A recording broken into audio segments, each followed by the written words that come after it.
বিদ্যাকে phone করে সবকিছু বলে দিল কৃষ্ণগোপাল। হ্যাঁ বন্ধুরা, এমনটাই দেখা যাবে। বিস্তারিত জানতে ভিডিওটিতে লাইক দিয়ে চ্যানেলটি সাবস্ক্রাইব করে শুরু থেকে শেষ অবধি দেখতে থাকো। গল্পের শুরুতেই দেখা যাবে পার্টি শেষ করে কাশ্যপ ব্যানার্জি বাড়ি ফিরলে দেখতে পায় আলমারির সামনে একটি দুল পড়ে আছে। এটা দেখে অবাক হয়ে যায় তোষা ও কাশ্যপ ব্যানার্জি। এরপরই তোষা বলতে থাকে, আলমারির ভিতরটা তো সব ঠিক আছে, তবে তবে এরকম করে দুলটা আচমকা এখানে পড়ে আছে কেন? তখনই কাশ্যপ ব্যানার্জি বলতে থাকে, হয়তোবা তুমি রেডি হবার সময় কোনোভাবে দুলটা পড়ে গেছে, ছেড়ে দাও। তখনই তোষা ব্যানার্জি বলতে থাকে, না না, এটা কোনোভাবেই সম্ভব না, কারণ এই দুলটা ছিল লকারে। এ বলেই চমকে যায় তোষা। তোষা বলতে থাকে, তার মানে লকারে কেউ হাত দিয়েছিল? লকারে লকারে যদি কেউ হাত দিয়ে থাকে তবে তো সর্বনাশ হয়ে যাবে। এই কথা শুনে দেখা যায় কাশ্যপ ব্যানার্জি অবাক হয়ে যায়। তখন কাশ্যপ বলতে থাকে, কি ব্যাপার তোষা, লকারে কি আছে যার জন্য তুমি এতটা ভয় পাচ্ছ? তখনই পিহু বলতে থাকে, দিদি ভাই কি হয়েছে, তুমি এভাবে এভাবে রিয়াক্ট করছো কেন? আমি তো বুঝতে পারছি না এখানে রিয়াক্ট করার কি আছে। তখনই তখনই দেখা যায় কাশ্যপ ব্যানার্জি বলতে থাকে, রিয়াক্ট করবো না? এরপরে দেখা যায় সিকিউরিটিকে ডাকতে থাকে কাশ্যপ ব্যানার্জি। ঠিক তখনই দেখা যায় কপিল এসে বলতে থাকে, দাদা এত রাতে কি হয়েছে, এভাবে এভাবে চিৎকার চেঁচামেচি করছো কেন? তখনই কাশ্যপ বাবু বলতে থাকে, আসলে আমাদের ঘরে কেউ একজন ঢুকেছিল, তোর বউকে জিজ্ঞেস করছি, ও বলছে ও কিছু জানে না, কেউ নাকি ঢুকেনি। কিন্তু কিন্তু আমার বিশ্বাস এখানে কেউ একজন ঢুকেছিল, যে যে আমাদের ঘরে ঢুকে আমাদের আলমারিতে হাত দিয়েছিল, লকার খুলে কিছু একটা নিয়েছে। তখন এই কথা শুনে পিহু বলতে থাকে, কোথায় কে আসবে, কে আসবে তোমাদের ঘরে? তোমাদের ঘরে তো কেউ আসার কথা নয়।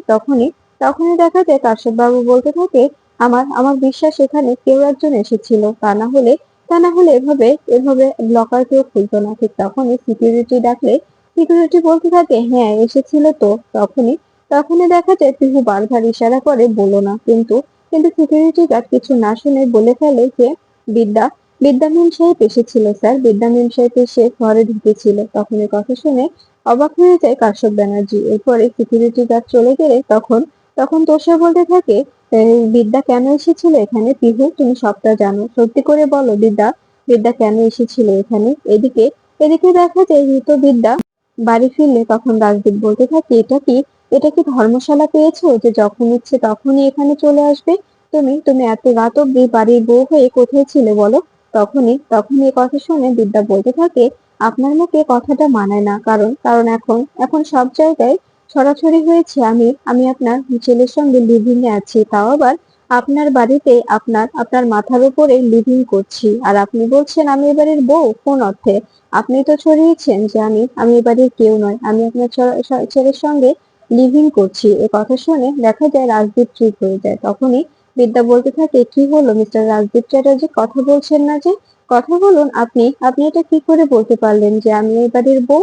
আপনি তো মানেনই না আমি এ বাড়ির বউ। আপনি তো ফাগুনকে এ বাড়ির বউ করে আনার জন্য উঠে পড়ে লেগেছেন, ছেলেকে ছেলেকে যা ইচ্ছে নয় তাই বোঝাচ্ছেন। কিন্তু কিন্তু জানেন কি, এই বন্ধনটা উপর থেকে বেঁধে দিয়েছে ওপরওয়ালা। এটা যত চেষ্টা করুক কোনো কোনো অশুভ অশুভ ছায়া এই বন্ধনটা ছিঁড়তে পারবে না। এ কথা শুনে দেখা যায় রাজদীপ চ্যাটার্জি অবাক হয়ে বিদ্যার কথাগুলো শুনতে থাকে আর রাগে ফুলতে থাকে।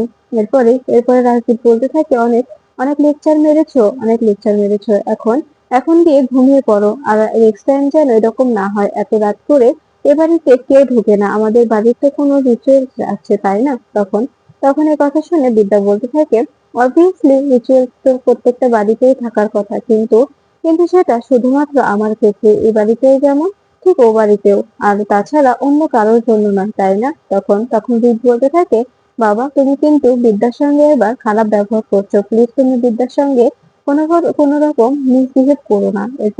তখন এই কথা শুনে রাজদীপ বলতে থাকে, বাহ, আমার ছেলেও দেখছি এখন মুখে খই ফুটছে, আমার ছেলেও দেখছি কথা শিখে গেছে। তখন বিদ্যা বলতে থাকে, কথা কথা তো এমনিতেই শিখে, এতে আবার শিখতে হয় নাকি? তখন বিদ বলতে থাকে, শোনো ড্যাডি, আমি চাই যে বিদ্যা বিদ্যা সারা জীবন আমার কাছে এভাবে থেকে যাক, প্লিজ তোমরা বিদ্যাকে সরিয়ে দেওয়ার চেষ্টা করো না। তখনই রাজদীপ বলতে থাকে, না না, কেন কেন সরাবো বলো? কিন্তু কিন্তু এবারের একটা রিচুয়াল চাচ্ছি, সেটা কি তুমি জানো না রে?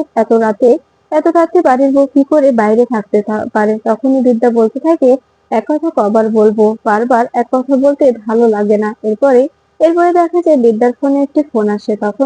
তখনই বিদ্যা ফোনটা হাতে নেয়, আর ফোনটা হাতে নিয়ে কানে ধরা মাত্রই কাশ্যপ ব্যানার্জি বলতে থাকে, আমি কাশ্যপ ব্যানার্জি বলছি। এ কথা শুনে বিদ্যা বলতে থাকে, হ্যাঁ বলুন, কেন ফোন করেছেন এত রাতে?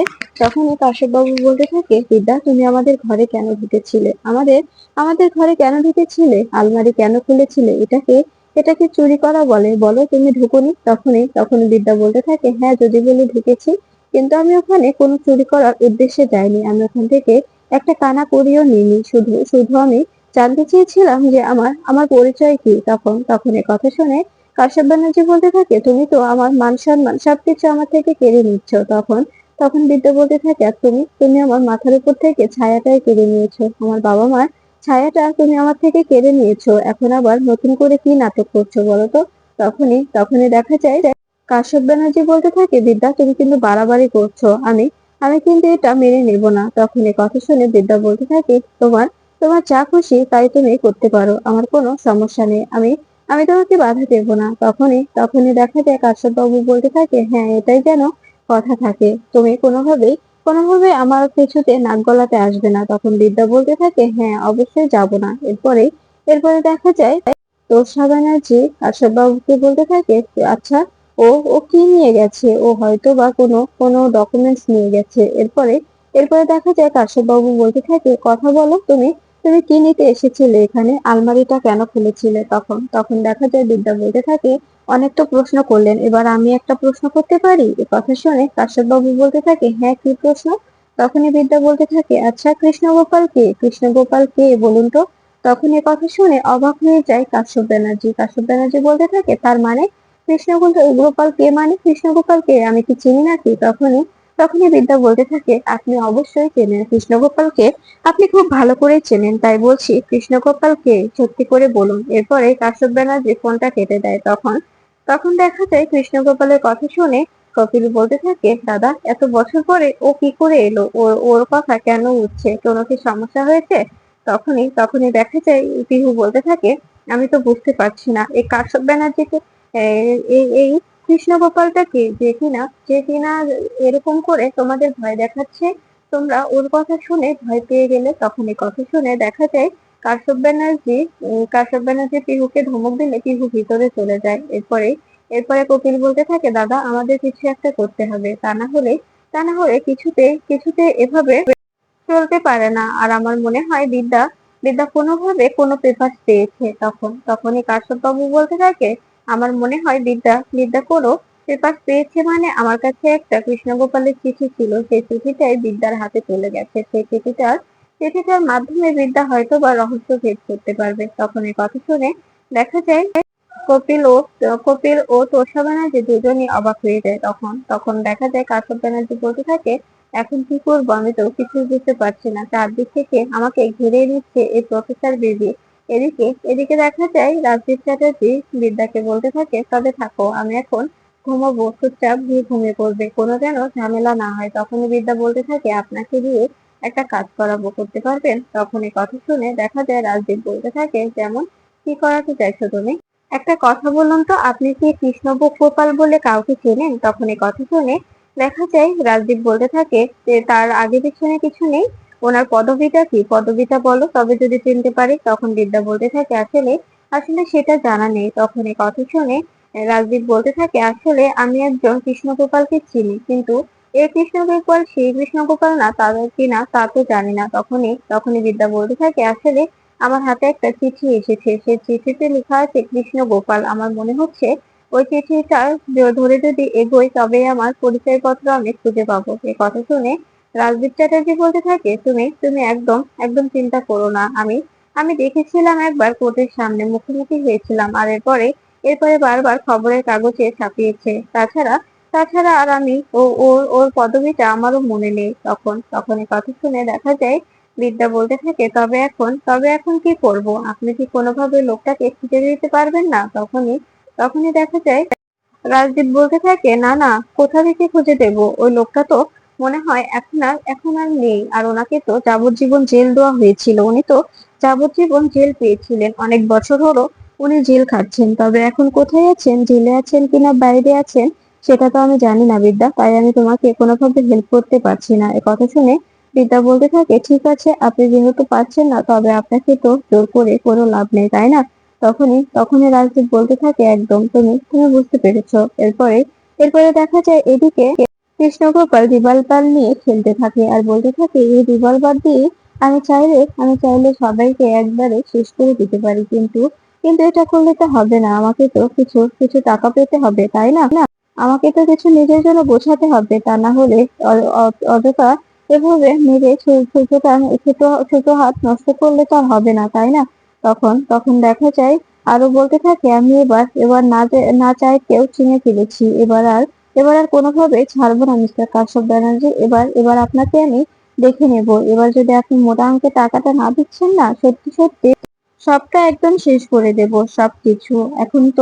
এখন তো প্রফেসর বিবির খোঁজটাও আমি পেয়ে গেছি। প্রফেসর বিবি কোথায় আছে, কি করছে, কি খাচ্ছে, সবকিছু ওনার ওনার ব্যাপারে খোঁজ আমার কাছে আছে। আর আপনি আপনি কি কি করবেন সেটা আপনার বিষয়। আর আমি এখন সবকিছু গুছিয়ে ঘুমিয়ে পড়বো। কাল সকালে বেরিয়ে পড়বো। এরপরে দেখা যায় কৃষ্ণগোপালের পোষা গুন্ডারা এসে বলতে থাকে, ভাই, আপনি আপনি কি ভাবছেন এভাবে বসে বসে? তখনই কৃষ্ণগোপাল বলতে থাকে, আসলে তোকে বলেছিলাম না, একটা বড় দান আছে, সেটা যদি উদ্ধার করতে পারি তবে তবে অনেক অনেক ভালো হবে।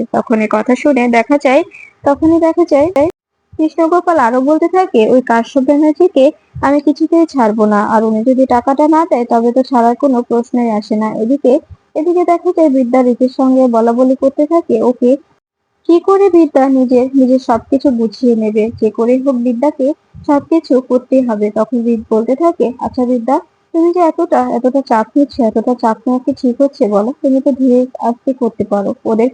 ওদেরকে তো থাকার জায়গাটা করে দিয়েছো, তাই না? তখন বিদ্যা বলতে থাকে, ওরা ওরা যা যা ম্যাচিউর, ওরা কিছুতে ওখানে থাকবে না। ওরা আজকে রাতটা থেকে দেখবেন, কাল সকালে সবগুলো চলে যাবে। তাই আমি চাচ্ছি না যে আর কোনোভাবে হস্টেলের কাজটা বন্ধ রাখুক। ওখানে একটি বড় একাডেমির নাম করে সেখানে তৈরি হবে হস্টেল। সেটা সেটা আমার ডিসিশন, তাছাড়া আর কারণ নয়। এটা আমি ছাড়া আর কেউ ডিসিশন নিতে পারবে না। আমাকে এখানে বসিয়ে ওরা খুব বড় ভুল করেছে। এরপরে দেখা যায় তখন সুজিত বিদ্যার কাছে আসে আর বলতে থাকে, বিদ্যা, তুমি এতটা ভেঙে পড়ো না প্লিজ। এতটা ভেঙে পড়লে কি করে হবে? তোমাকে তো এখন শক্ত থাকতে হবে। এরপরে প্রতিদিন ফোনে আরেকটি ফোন আসে। এরপরে ফোনটা রিসকে দেখায় আর বলতে থাকে, নাম্বারটা কি আপনি চেনেন? তখন ওপাশ থেকে বলতে থাকে, কই না তো। তখনই দেখা যায় যে কথা শুনে বিদ্যা ফোনটা রিসিভ করে। তখন বিদ্যার ফোন রিসিভ করা দেখি লোকটি লোকটি সব রকমের কথা বলতে থাকে আর বলতে থাকে, তুমি তুমি প্রফেসর বিবি তো, তাই না? তোমার তোমার মায়ের মৃত্যুর রহস্য নিয়ে কথা বলতে চাই আমি। আমি কৃষ্ণ গোপাল।